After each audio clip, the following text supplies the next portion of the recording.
Karibu katika wasaa mwingine mtazamaji wa The World News katika kipindi hiki cha ulimwengu wa siasa, na wakati huu tunatazama mataifa ya Magharibi, hasa Umoja wa Ulaya, ambapo Viktor Orban, waziri mkuu wa Hungary, anasema kwamba namna anavyoiona EU inaenda kuanguka, lakini pia ni kutokana na utengano uliopo miongoni mwa wanachama na baadhi ya wanachama kuona kwamba wao wana mamlaka ya juu kuliko wengine. Waziri mkuu wa Hungary Bwana Viktor Orban, ambaye mara kadhaa amekuwa akipingana na wenzake katika Umoja wa Ulaya, anasema EU ipo katika hali ya kutengana na huenda ikaanguka kutokana na maamuzi yanayofanywa na Brussels kuzidi kutekelezwa na nchi wanachama.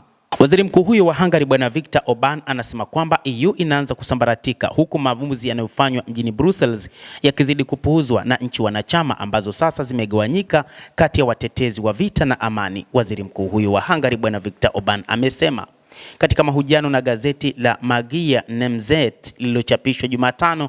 Viktor Orban alisema mchakato huo unaendelea hata kama Brussels na urasimu wake wa matarajio ya kifalme ulisukuma kupanua mamlaka yake juu ya serikali za kitaifa.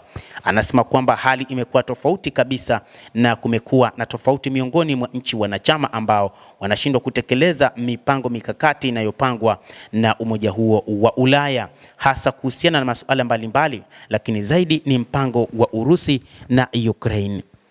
Orban anasema kwamba mipango mingi ilikuwa ni kuitenga Urusi na kuangalia namna ya kuifilisi, lakini hata hivyo mataifa ya Ulaya yameshindwa kufikia hatua hizo kutokana na kwamba baadhi ya nchi katika Umoja wa Ulaya zimekuwa zikishirikiana na Urusi na zimekuwa zikipinga mipango ya umoja huo wa Ulaya kutokana na kwamba imekuwa ikitengeneza mazingira ya kuzipa hasara na kuharibika kwa uchumi wa mataifa ya Umoja wa Ulaya. Ndio maana baadhi ya maamuzi baadhi ya nchi hazikuweza kutekeleza kutokana na hali hiyo. Umoja wa Ulaya leo uko katika hali ya mgawanyiko. Hivi ndivyo umoja huo unavyosambaratika.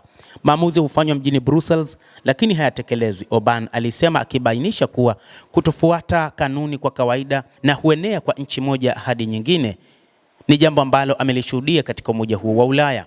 Alipoulizwa ikiwa Ulaya inapangwa upya katika uchumi wa vita, alijibu kwa uthibitisho akisema kuzorota kwa kisiasa, kiuchumi na kijamii kwa Ulaya Magharibi, mchakato ulioanza katikati ya miaka ya 2000 na kuharakishwa zaidi baada ya kile alichokiita majibu duni kwa mzozo wa kifedha, kumeacha eneo hilo lisiwe na uwezo wa kushindana na sehemu zinazoendelea kwa kasi zaidi za ulimwengu.